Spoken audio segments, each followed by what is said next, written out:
This meeting is being recorded. All right, so let's start then.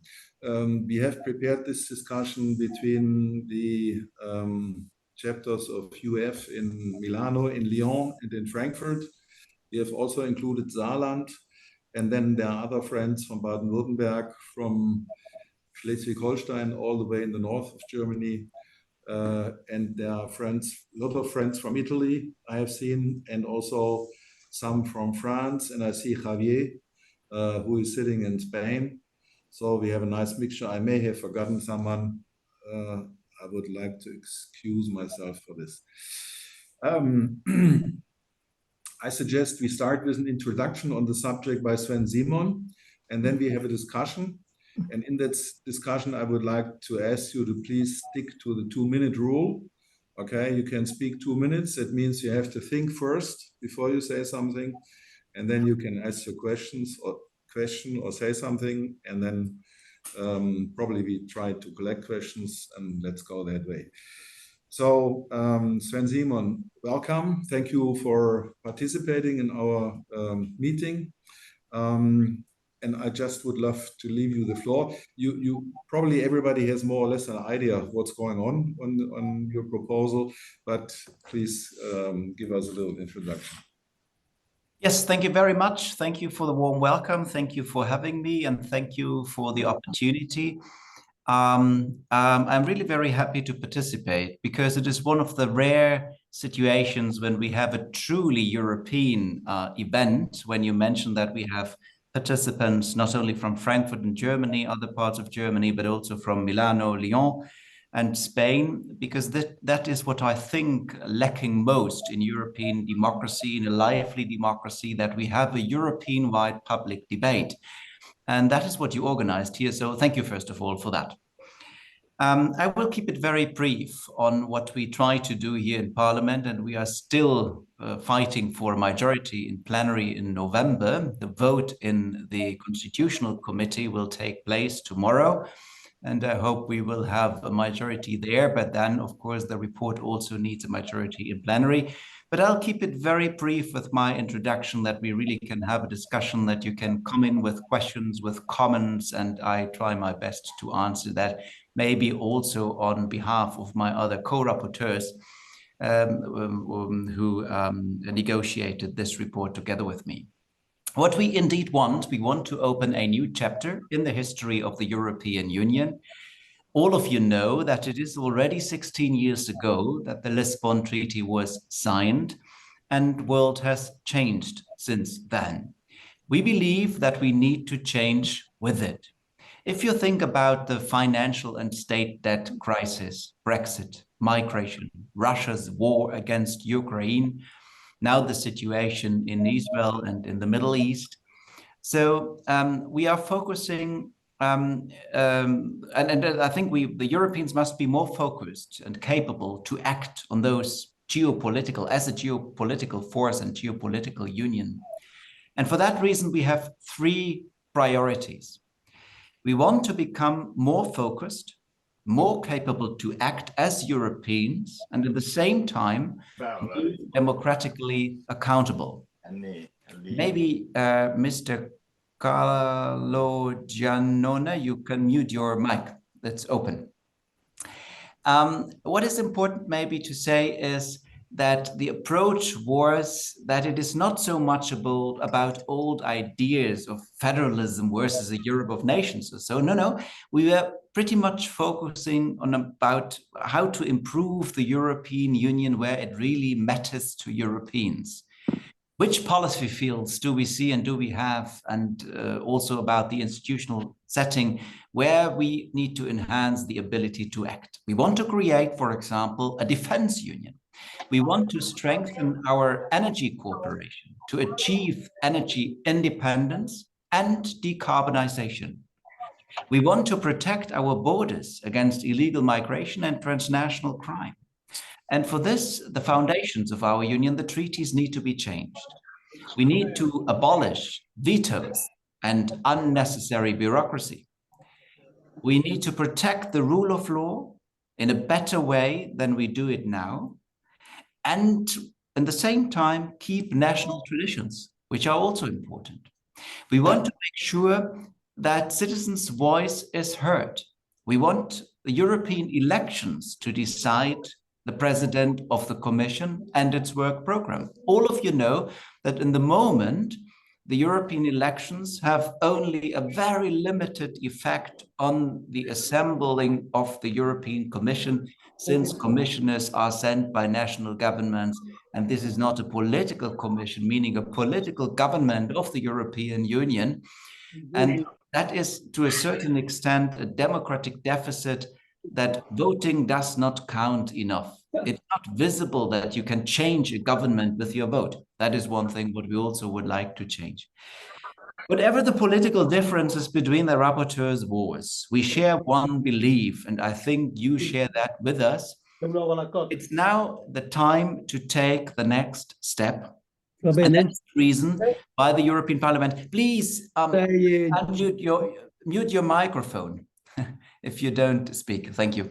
And that is why the European Parliament, hopefully we will get this majority in plenary in November, will use for the very first time in history the right which was given to the Parliament in Article 48 with the Lisbon Treaty, namely propose to open up a convention to amend the treaties. And that is what we were fighting for or working on for the last 1.5 years after the Conference on the Future of Europe came up with this result. And that is where we are fighting for now, for a majority in plenary in November.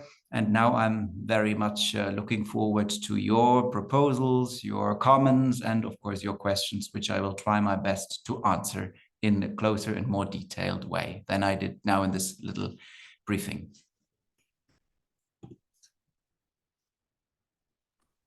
Thank you very much. I have questions, of course, but I could imagine that other people do have questions, and I do not want to start. Please feel free. Klaus, may I try? Please. Thank you. 2 minutes. Yeah, no, absolutely. Thank you very much, Professor Simon. So you will have seen that there are news of von der Leyen and Michel having separate meetings with the president of the United States. There was Borrell being fighting with Baerbock. How do you think that the proposal might really make possible for Europe to be, so to speak, effective on international policy?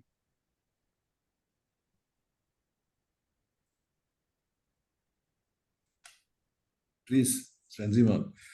Yeah, I mean, the common foreign policy is maybe one of the biggest problems where member states were in the past and still are very reluctant to transfer competencies. And we have seen that within the last days when Ursula von der Leyen, in my opinion, for the very first time, managed to give an answer to the question which former US Foreign Minister Henry Kissinger once asked: which number do I have to dial when I want to have a phone call to the Europeans?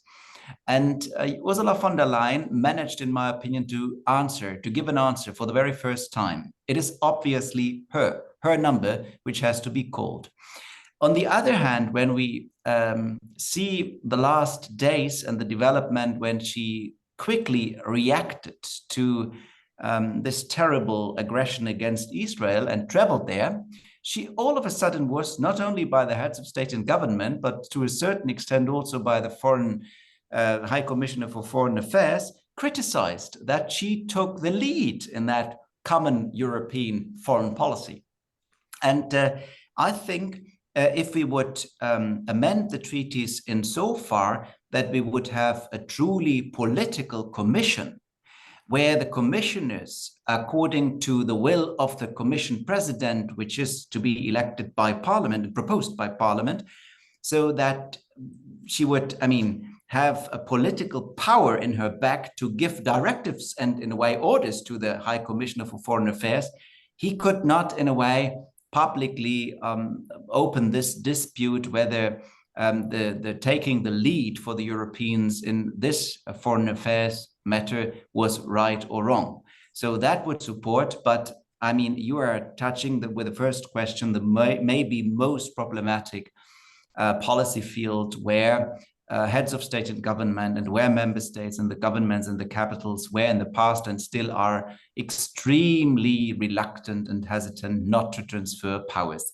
But I would still argue, if you only take two figures, and you should communicate those figures whenever you speak to other Europeans, I think it becomes so clear that at the beginning of the 20th century, the Europeans have been 20% of the world population.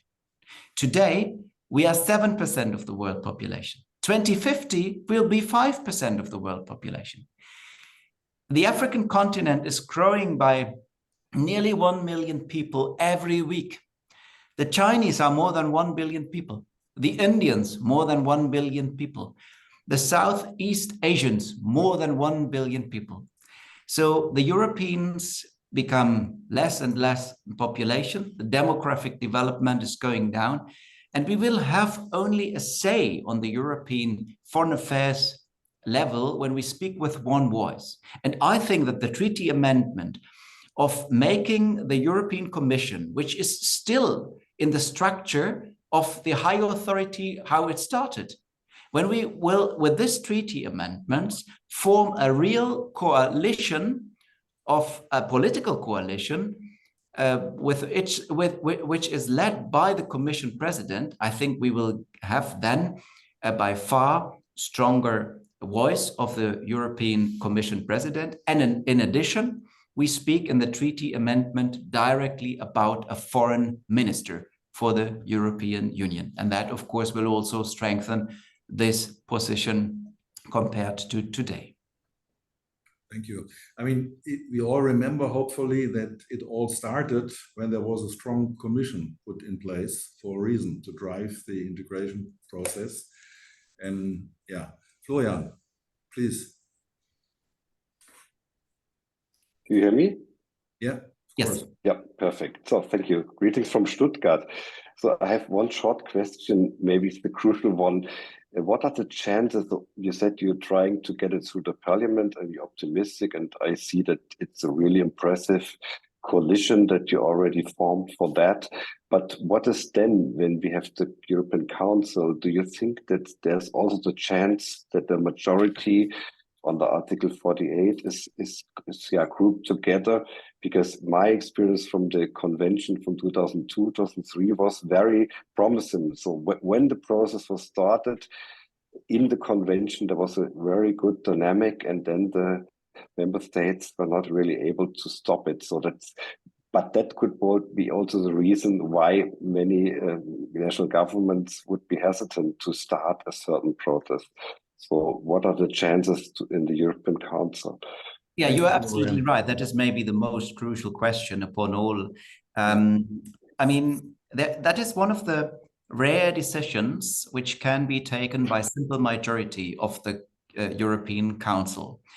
Last time in July last year, they used or misused the legal terms of the Council to argue that it was passed by Parliament in form of a resolution, and that did not properly activate Article 48 procedure. This excuse does not exist any longer.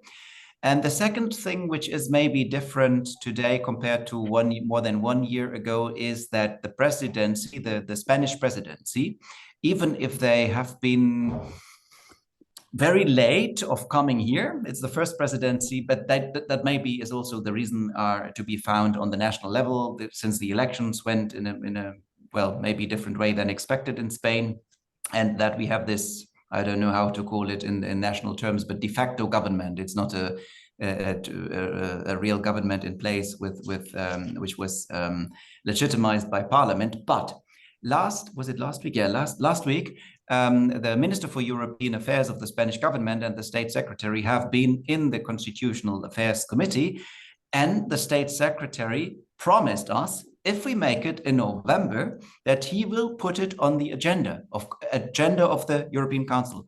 He, of course, cannot, promise how the Council then will decide, but he gave us publicly the promise that they will put it on the agenda. And that is, of course, something with which we would like to work, and that put us again a little bit under time pressure, which is okay, I think. But the Spanish presidency is willing to at least put it on the agenda, and that is most we can do.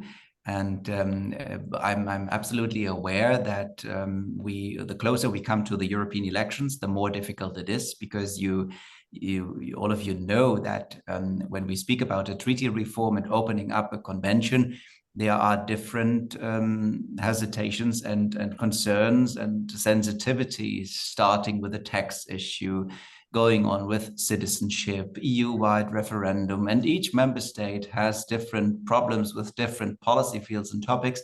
And the closer it comes to the elections, then we have this very negative problem of highly fragmented political discourse in the European Union. And if one party, for example, says, oh, they have voted in favor of having a say for the European Union when we speak about union citizenship, then the other party will also say, oh, we are also against, and then the taxation problem. And sometimes we have a little bit of different or wrong, maybe, picture of European member states. When we speak about a common tax policy, for example, it is Luxembourg and Ireland, which are the problematic member states. It's not Hungary and Poland. That is one part of the answer. The other part of the answer is maybe that I think it was the Polish elections and the outcome of the elections should not be underestimated. It was a clear pro-European election as well, that we got rid of this a very anti-European, unsolidaric government there. And I think that elections help as well. And we have to simply argue, and I think we have the convincing arguments on our side. Either the Europeans will now amend the treaties in order to be more focused, more capable to act, or we won't play any role on the world stage. And that is so obvious. And then the only thing which is maybe missing in the moment is political leaders, primarily in some smaller member states, but also Germany and France, which do not want to go a step forward. And that is a problem. That is where I absolutely would agree with those who are more skeptic, but we have to try and we have to fight for it. The general political context has changed in comparison with 2002, 2003, no? That's also something. Are there any other questions? I have one technical question. What about the 28th Army? Have you discussed about this proposal, because you would like to see a defense union? Yeah. About the 28th Army, you are aware this was this idea to start building a 28th Army as a European army, and then slowly decrease the existence of the national armies. Mm-hmm. Yeah, I mean, that was a very, very, very, very extremely controversial topic on defense generally. Socialists have been extremely against anything when we speak about a joint procurement from the budget, strengthening a defense union, common armed forces. That was really one of the most sensitive issues. I still don't perfectly understand why. Others asked why or in which relationship that army would stand to NATO. So here we reached, at least to a certain extent, common procurement from the common budget. At least that was a minimal step.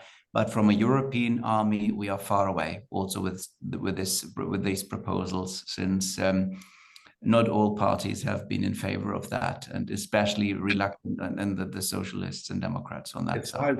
As far as I remember, the idea of this 28th Army was a social democratic proposal. In earlier times, maybe, Yeah. but not here in the parliament. It's also exactly. what I had to learn, very important too, is negotiating. And that was not the easiest in this, if I'm not too open or... Yeah. There's a question by Michael Montag.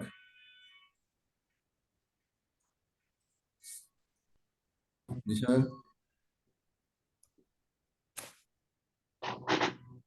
Yeah. So you can hear me? Yes, now we can hear you. Okay, great. Personally, I hope that the European Parliament becomes much stronger after the next elections, especially on the financial aspects, maybe also controlling the ECB. But nevertheless, after the conference on the future of Europe, the EU Parliament as well as the Commission provided answers to the requests. No, but there is no answer from the EU Council as far as I've heard.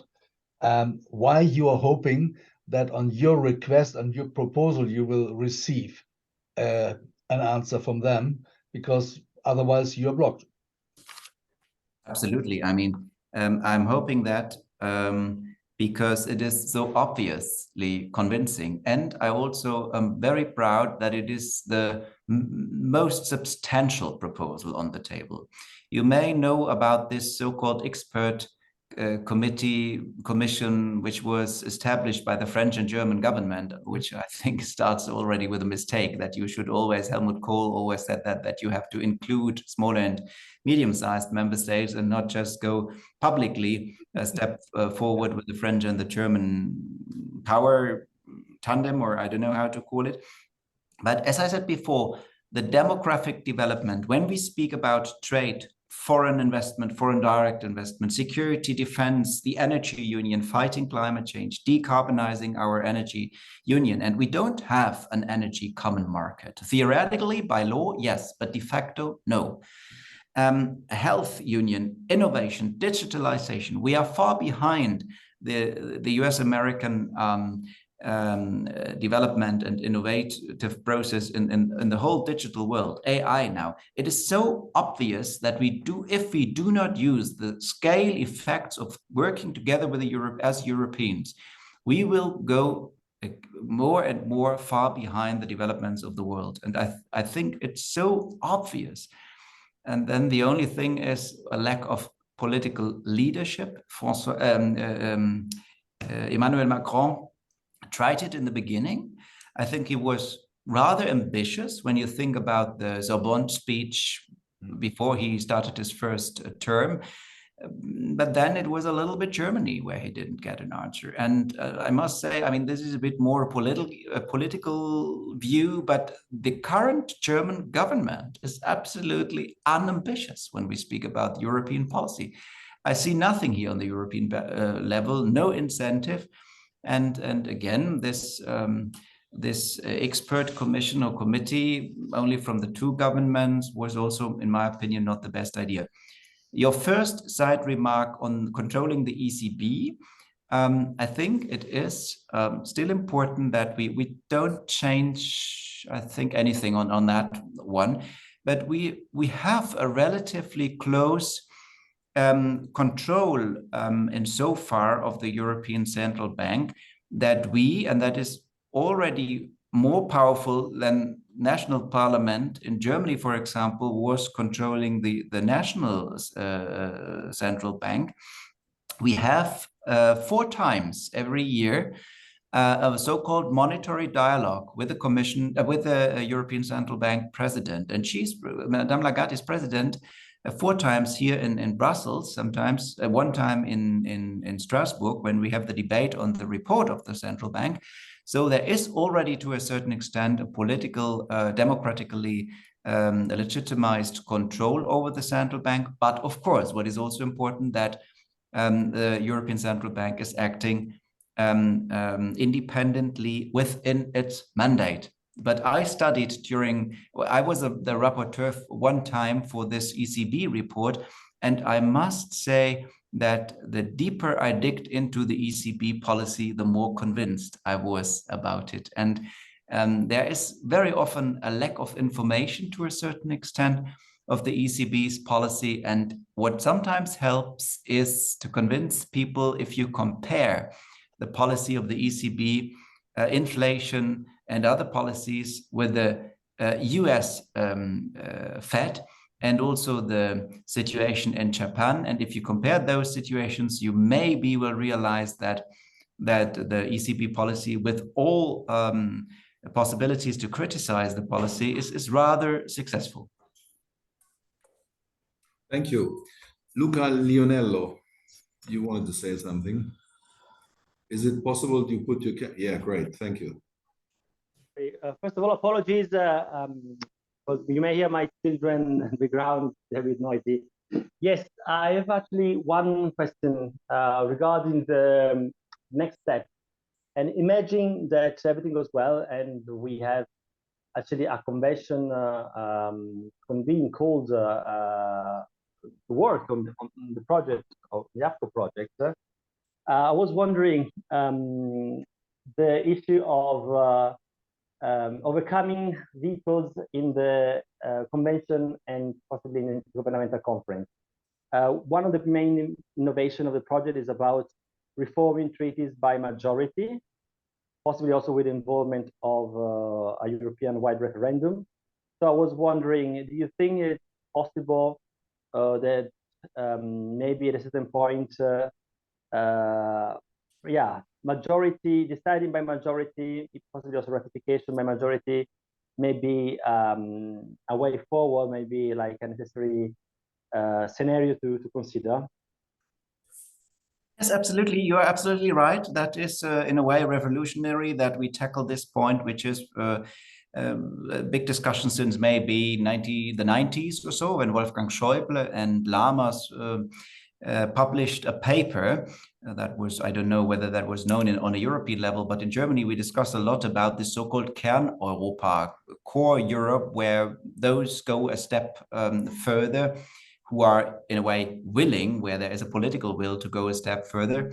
And this is meant here. I mean, of course, we cannot change international law, and the ratification of member states would still be, I mean, the European Union is still based on an international treaty, a treaty by international law. So that would mean that we would need the consent and then the ratification, and the referenda in at least France and the Netherlands would be necessary for that. We can, of course, not by majority change the treaty and all member states are automatically obliged to apply this treaty.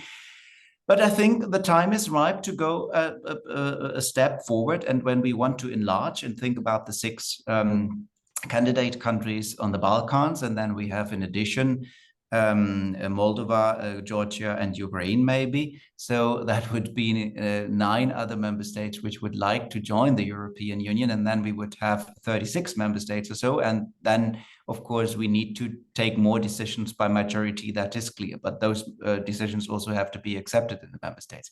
We have it already in the situation of the Schengen Agreement. If you think about it, passport control, some member states of the Schengen Agreement are not members of the European Union, but member of the Schengen Agreement. And we have it also in the other way around. Or when you think about NATO, we have some member states of the European Union which are not members of the common currency, the euro. So I think this is a clear sign that we want to go a step forward, even if not all 27 member states are ready to go a step further. But what is also true, that is, we are limited by international law, and that won't be overcome. Otherwise, it would mean that we want to establish the federal state, and that is not our aim, because I think it that would be unrealistic and also not the right way to go in this situation. Okay, thank you. Javier?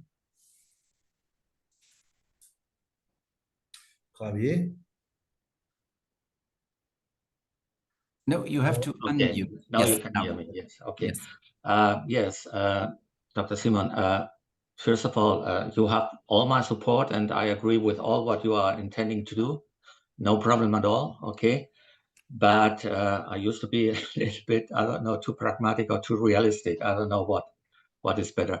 But yes, talking about the ECB, I think the ECB made a great job, is still doing a great job, and will in the future do a great job.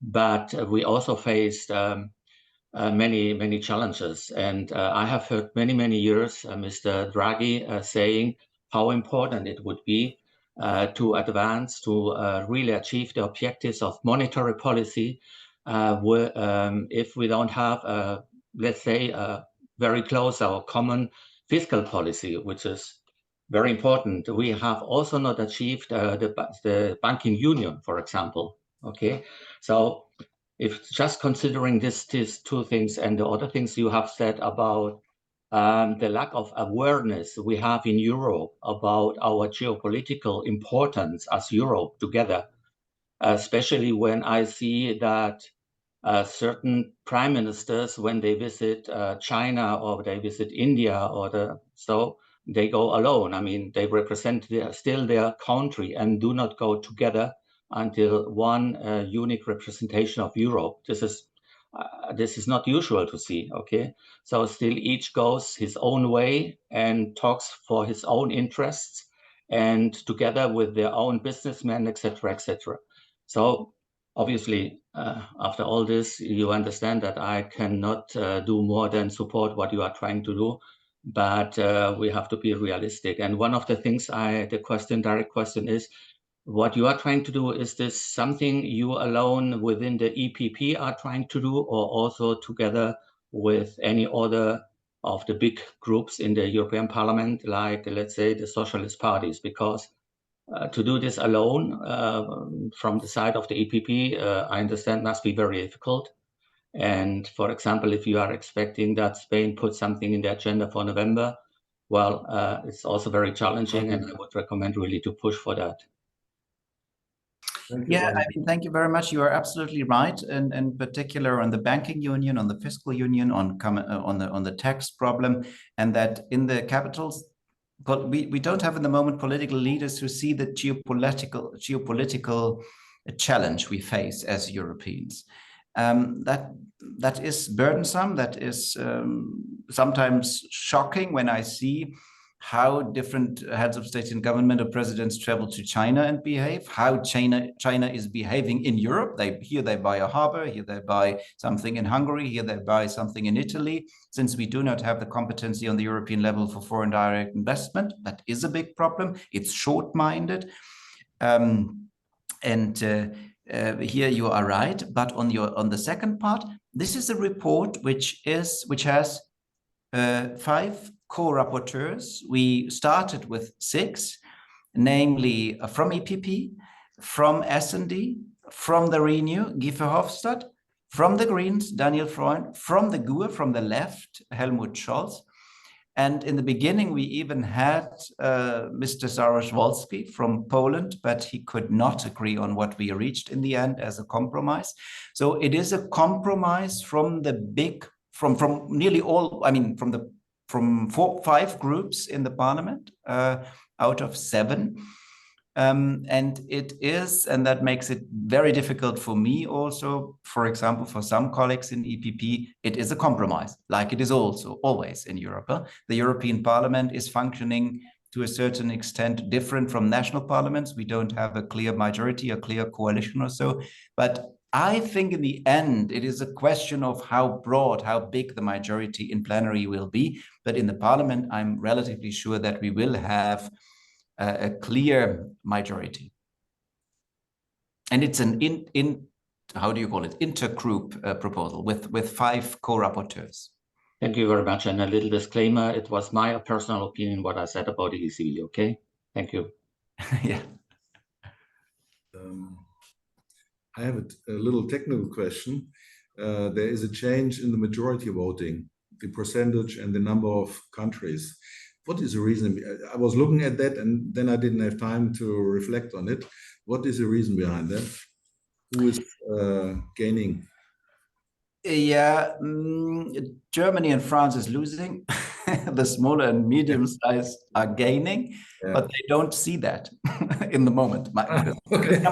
Some colleagues claim it was not true, but it is true. It was, I don't remember whether, I think it was the Nice Treaty when this double majority was invented of 65% and 55%. And now we have a 2/3 majority of member states, and which I mean pleases the smaller and medium-sized member states, and a majority of the population, and we will have a super majority, qualified majority, and a simple majority in the future. It reduces a little bit the veto power of France and Germany. Yeah.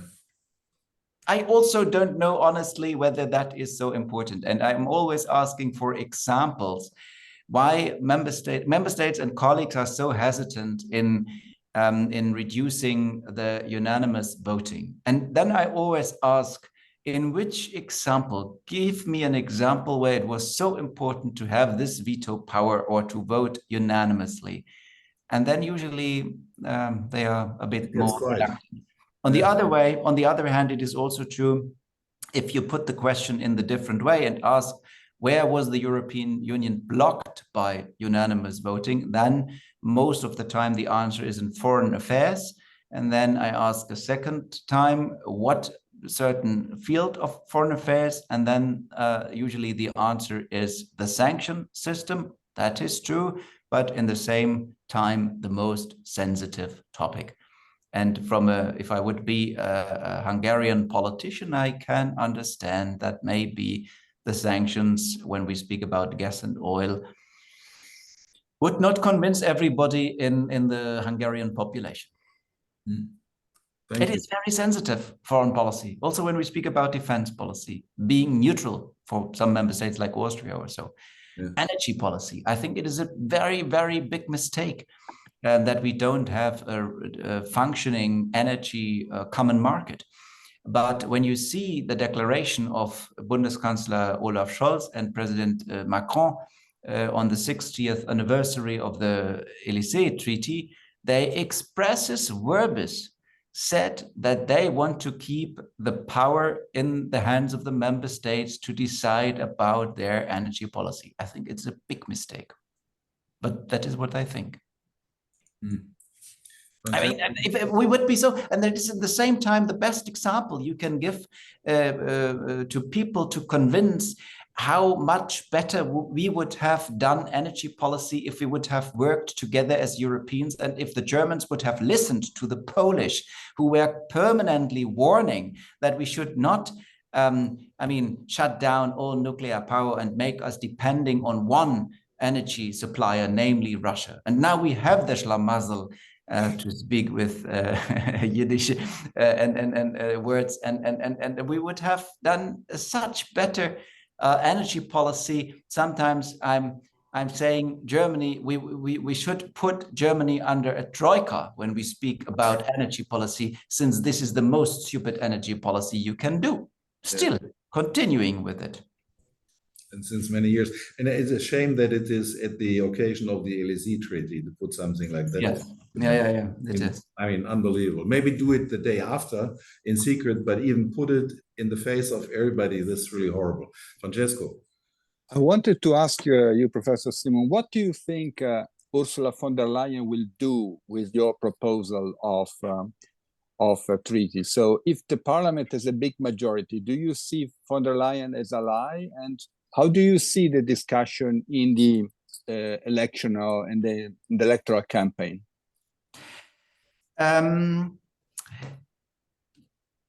Ursula von der Leyen was always supportive, and when she gave her State of the Union speech in September this year, she was expressis verbis mentioning the results of the European Parliament, because that was the same day when we had this press conference to make the proposals public. And she said that the European Parliament was always at the forefront of a deeper integration of the European Union, and she was supportive in alone mentioning it. On the other hand, one must also see that the European Commission and the Commission President doesn't have real power in this game. It is the member states, and the support has to come from the heads of state and government in the member states. And the next European elections will also be, to a certain extent, a litmus test whether we will have a clear majority for a pro-European approach and deeper integration. What does not necessarily mean that we always have to give more competences to the European Parliament. It can also be thoughts about how to involve better in the legislative process national parliaments. I see there is a need of that without making it even more complicated than the legislative process is already today. But Ursula von der Leyen was always very supportive. And when you think about Next Generation EU, imagine that this money is sooner or later integrated in the European budget, then she would be the president of the Commission who would have doubled the amount of money in the European budget. And again, I think the way she was leading the Europeans when we had to manage the pandemic, that was really a truly European approach, what she has demonstrated there. And in the same time, showing a human face to the others of the world, since the Europeans exported for free most of the time a huge amount of vaccines, and also standing together and keeping Europeans together in this terrible war of aggression of Russia against Ukraine. I think she was a role model, or she took leadership, and that is also, in my opinion, a pro-European face. I'm deeply convinced about that. She was really the first Commission president who gave Europe a face to the world, to the rest of the world. Salvatore, and then Dia. So I have a question on an answer you just gave to, I think, Luca Lionello, and maybe I lost the part, but you said that this way was not the correct way to establish a federal state.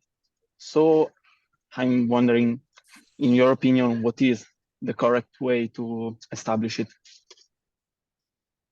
Yeah, I wouldn't say the correct way. I would say it's not the time to discuss it, because there are so many hesitations, so many sensitivities in the population, in the member states, that they don't want to lose this, I don't know, sovereignty or so, even if it's maybe not right, the term to use it in a way. I very much like the approach of the Czech Constitutional Court, which is speaking about sovereignty, meaning that we pool competencies on the European level to get back sovereignty. When we speak about defense, for example, there's not a single member state which can defend itself. The Europeans very much rely on the United States.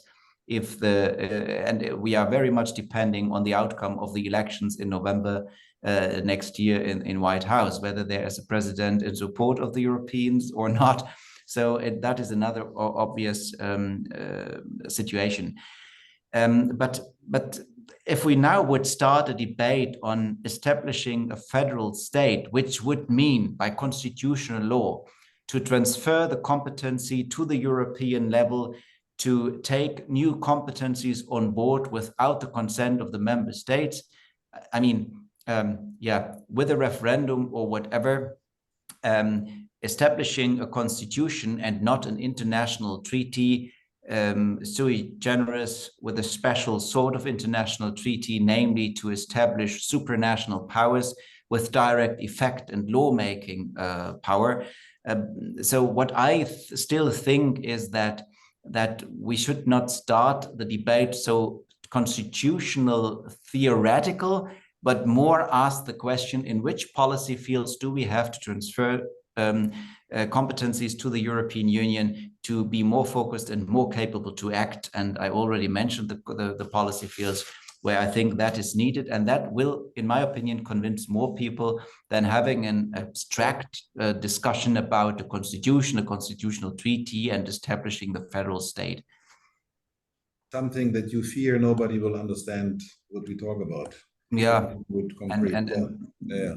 People fear that something is taken away with which they feel comfortable, namely, to a certain extent, the nation state. And one thing which is true, which was the German Constitutional Court, for example, mentioning several times, when we speak about democratic legitimization, it is true that during the last 40 years, the European Parliament gained more and more competencies in the legislative process. But when we speak about legitimization and legitimacy effects, it is also true that we still have a highly fragmented political discourse in different member states. And this is a very seldom situation, that we have a discussion with citizens from different member states. It's not the norm still.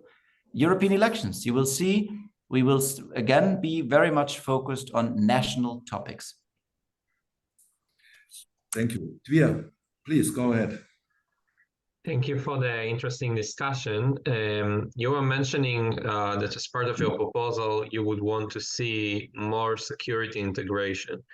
And some people in Europe talk about more strategic autonomy, and there are some fears that it could substitute NATO in any way. So I was wondering, how do you see this relationship between more European security integration in NATO? Do you think the relationship between Europe and NATO should change?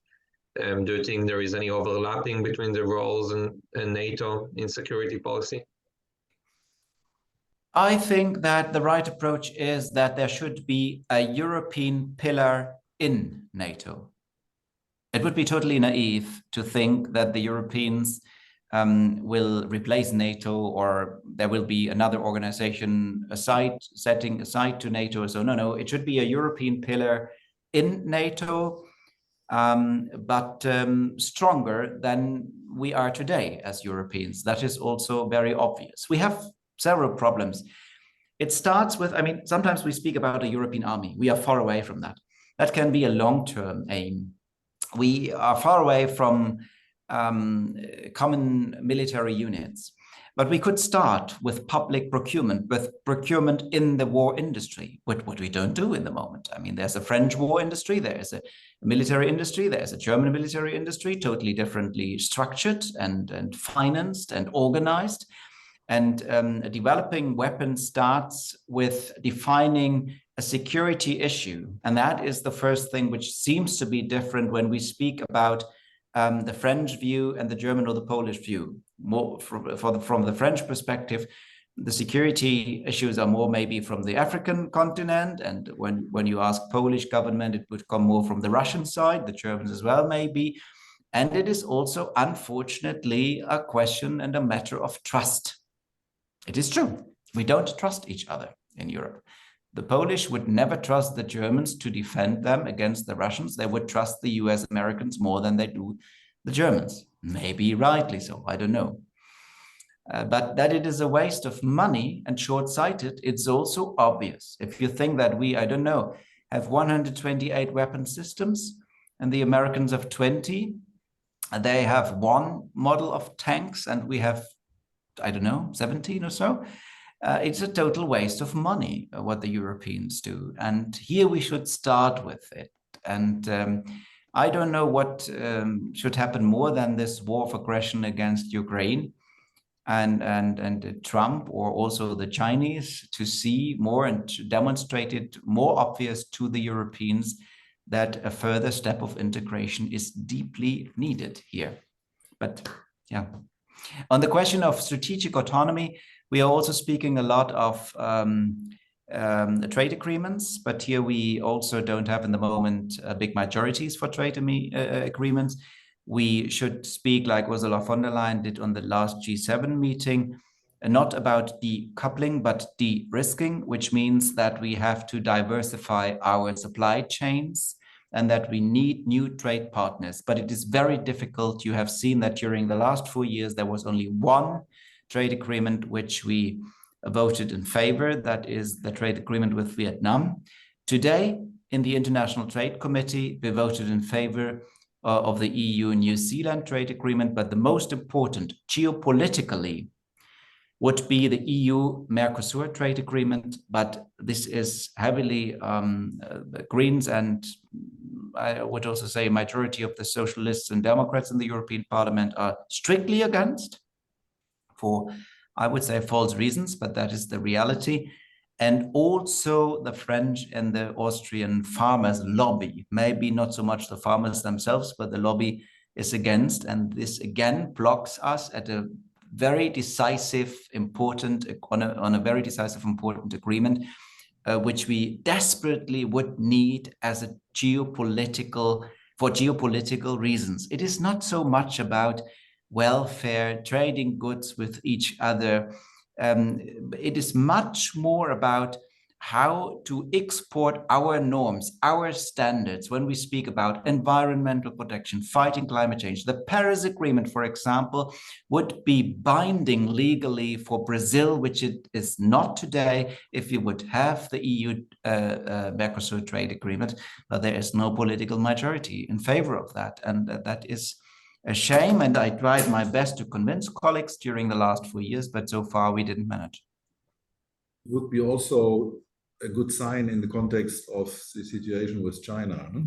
Definitely. I mean, the Chinese step in. We can see that on the African continent. Exactly. On the African continent, it's not only economically, also what the lead in political opinion is concerned. We lost already against the Chinese propaganda on TikTok and so. I mean, it is very clear in all African states who is responsible for suffering, letting the people suffer from hunger in Africa due to the war in Ukraine. It's the Europeans. They managed with that propaganda. Chinese step in. They built infrastructure. They built highways. They built bridges. They built airports. They built and construct universities. Of course, the downside is land grabbing, taking all the resources away. But I mean, the picture what they give firsthand to the people on the ground is by far more positive in the moment than the Europeans do. And the same is true for the Latin American continent. It's also the Chinese who jump in immediately. They are ready and in a way more talented than the Europeans are. And that is also another problem we face. Yeah, issue. Thank you. Carla Maria Palermo, 2 minutes, please. We are going towards the end. So please, Carla Maria.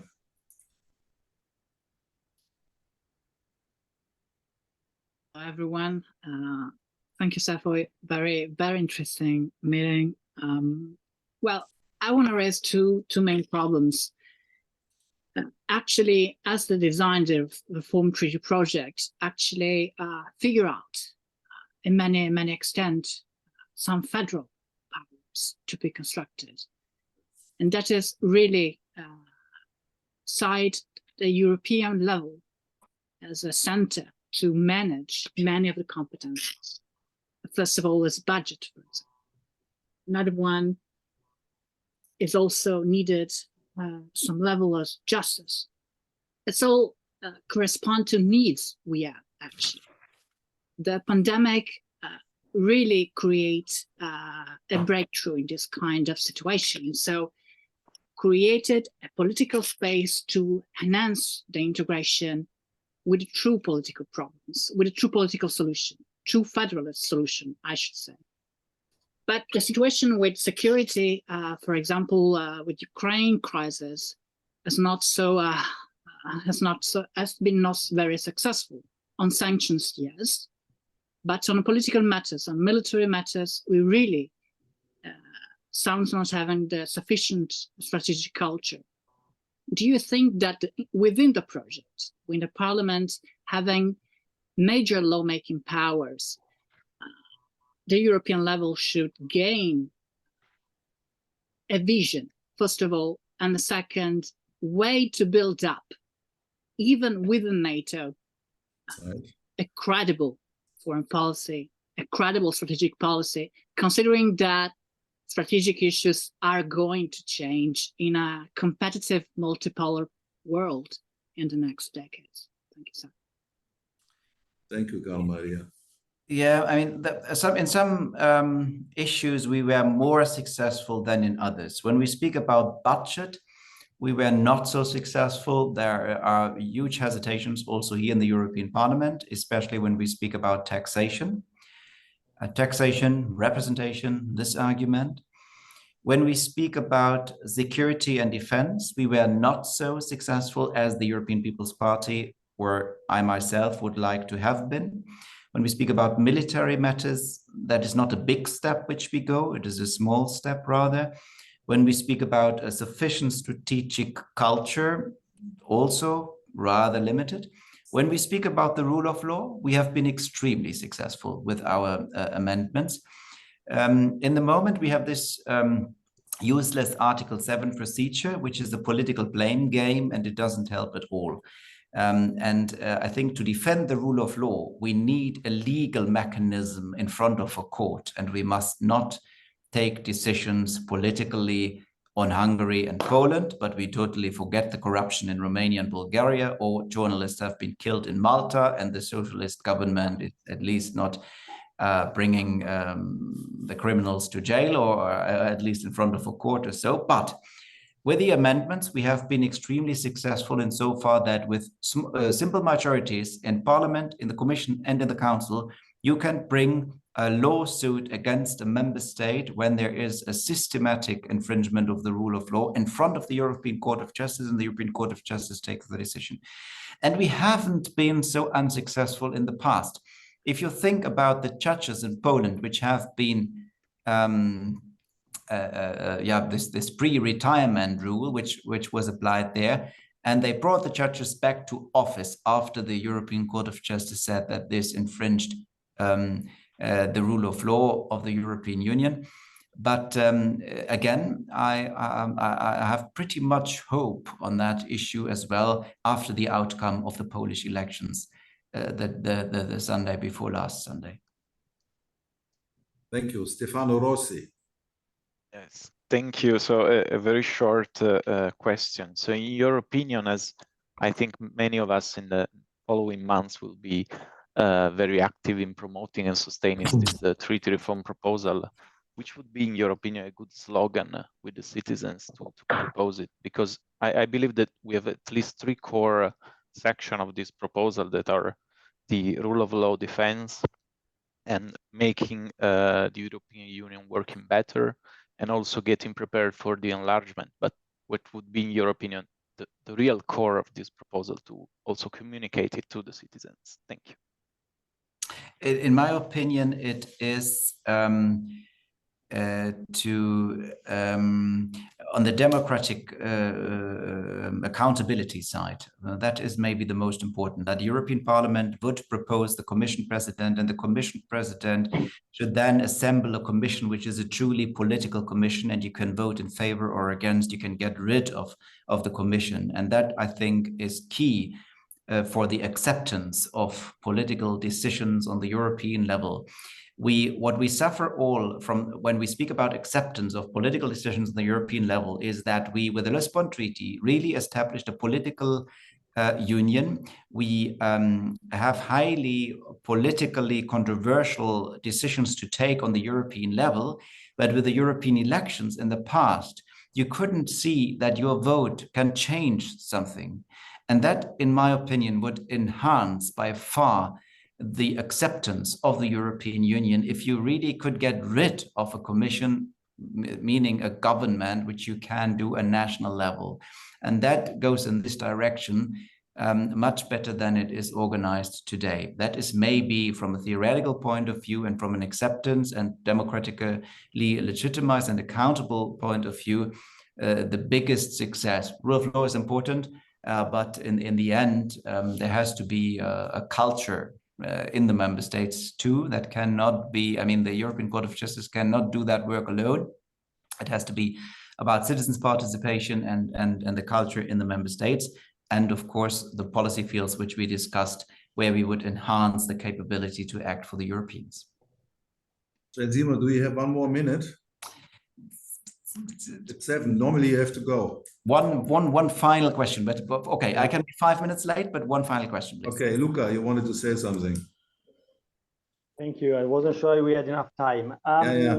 You mentioned several times the Constitutional Court, the German Constitutional Court, which in the past has been gave judgments sometimes frustrating regarding European integration, and sometimes also set kind of boundaries to future steps of integration. Do you think that it may, of course, big challenges regarding convincing the German government and the German parliament to support a possible reform, like AFCO suggested. The Constitutional Court could also be an obstacle, in your opinion? You are speaking about the German Constitutional Court, right? It does.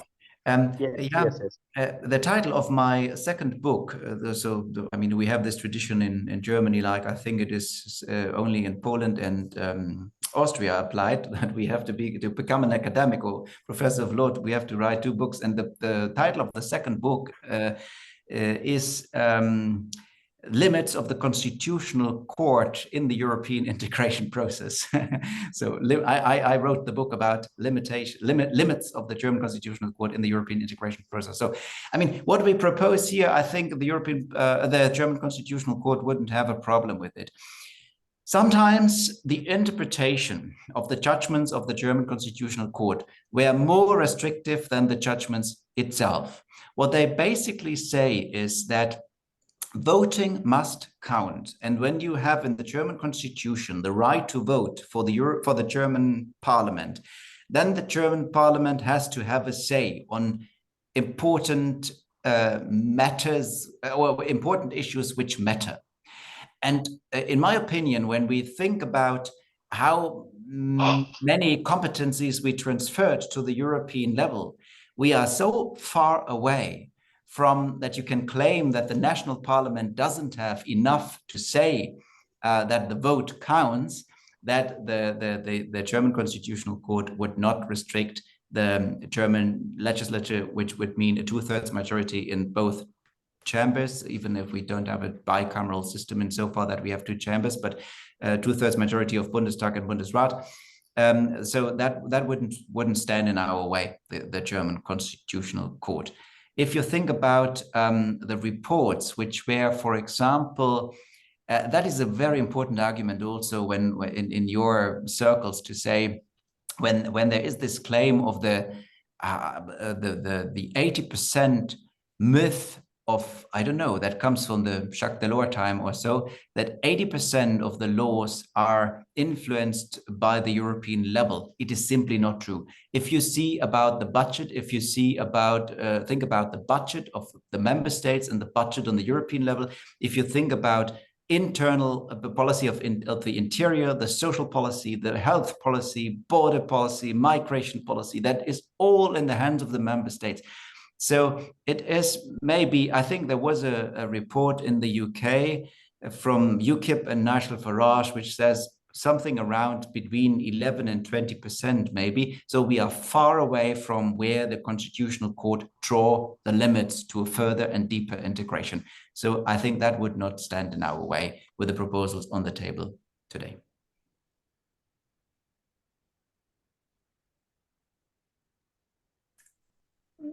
No, that means we have one sorrow less.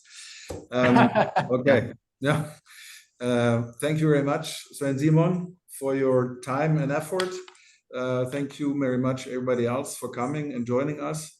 I have seen that quite a number of people are thanking and enjoyed the discussion, and I think we should continue in this way, trying to organize discussions in a really EU context and not speaking about Europe from a national perspective.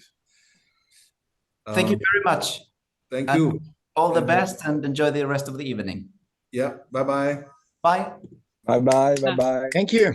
Bye-bye. Bye-bye. Thank you. You can see it on YouTube if you like, okay? We will put it on there.